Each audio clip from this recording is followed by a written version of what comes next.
Radio. Lights on, lights on. You'll get to the sports any way that he can. It's Mike Francesa on the fan. Sports Radio 66 and 101.9 FM. WFAN. From the studios of WFAN, this is Mike Francesa on the fan on this 10th day of October.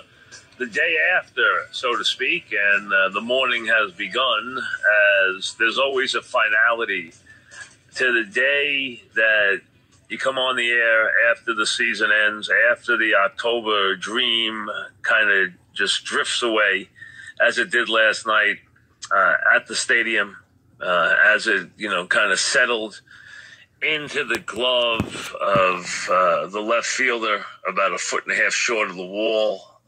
After a, lengthy at bat. It was a tough loss. It was a good season. It was an interesting season. It was an incomplete season, and this was an incomplete team. It's funny, the teams, I was thinking this as I was watching the Red Sox celebrate just a few feet away from me, because I was sitting really close to the Red Sox dugout. Actually, I could see into the Red Sox dugout. I was sitting with Mike Levine from CAA and a couple of folks, his father, and a couple of other people, and watching the ninth inning unfold. And, after the eighth inning, the Red Sox were getting ready to celebrate. And then the ninth inning kind of took on an eerie feel for them, because they'd used Sale, and Sale was up there too. He was up peering over the rail. And they were kind of flying without a net as Kimball got into trouble. And it was kind of ironic also that it ended on a review. So everyone's standing around waiting for the umpire to give the signal on a review to celebrate. A review that we kind of knew, unless you missed the bag. Unless the, first baseman to come off the bag, we knew to throw it, beating them. So the inning was over. An inning that, for a second there, I actually thought they were going to tie the game up. I don't know if they were going to pull it out, but I actually thought they were going to tie the game up. I really did. We know how and where it unfolded, and I'm sure we'll go through that at different times.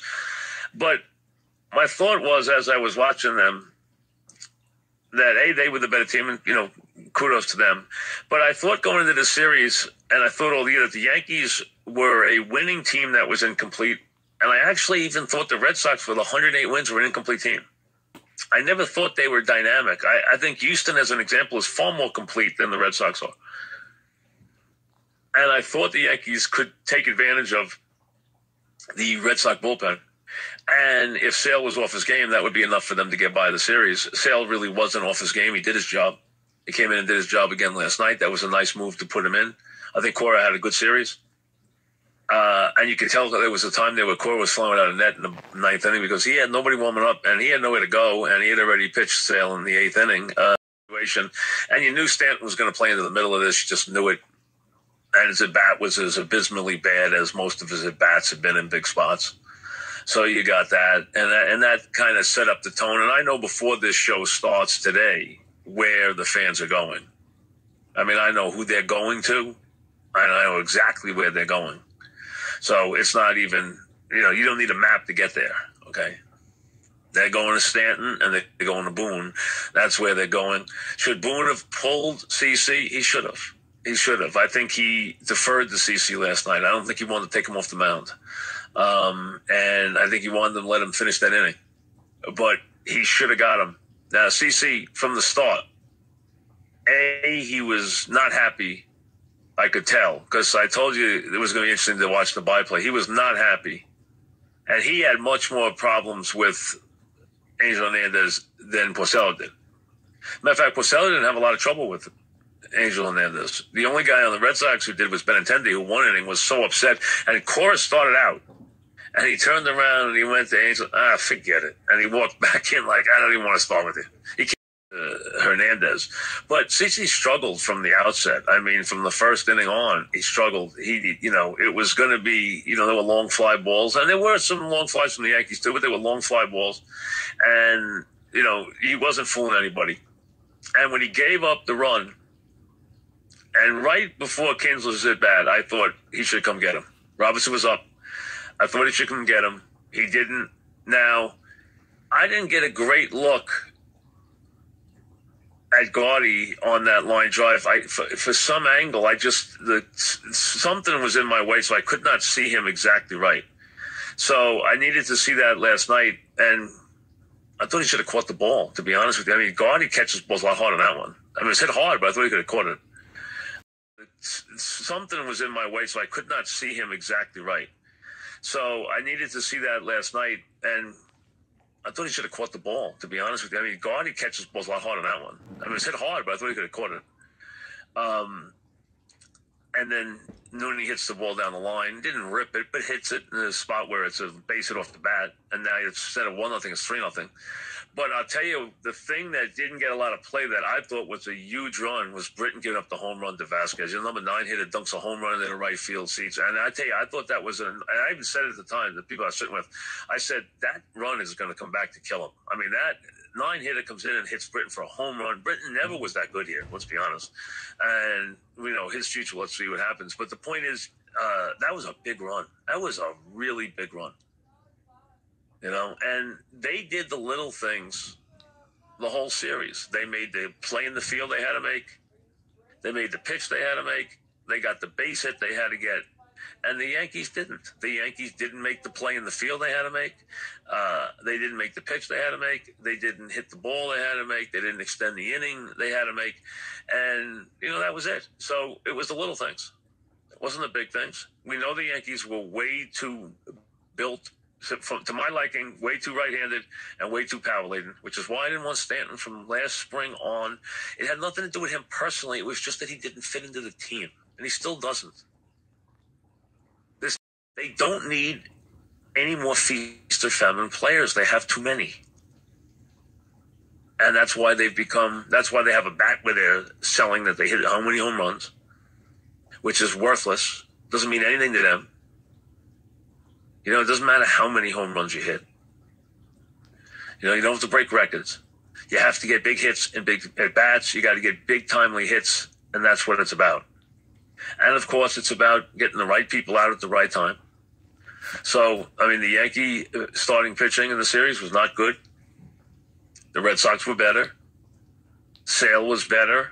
Eovaldi was better. Porcello was better. That's why they won. Case closed. And the Yankees, except for one game, really didn't take advantage of their bullpen. And that was better. They were better. They made the plays. They made the pitches. They won the game. And that's it. There's a lot of issues to get into about the Yankees. It looks like we'll have Boone Friday for a day, and I know it's going to be about Boone. Did Cora have a better series? Yes, he won. He had a better series. More of his, it's funny. Boone had a great game against the A's.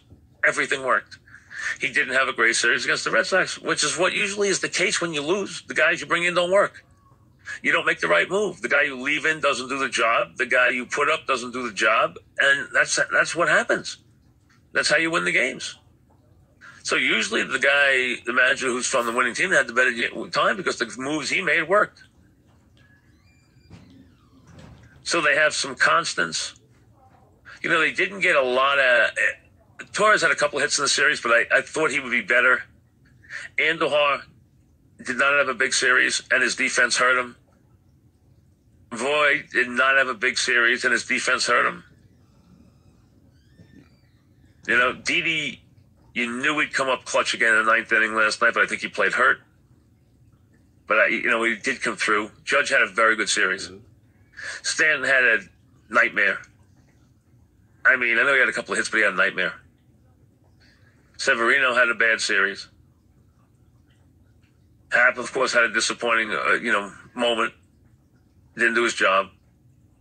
And that's why they lost. They lost because they balanced the lineup off. I want them to balance it off in terms of lefty-righty and in terms of contact. That's all.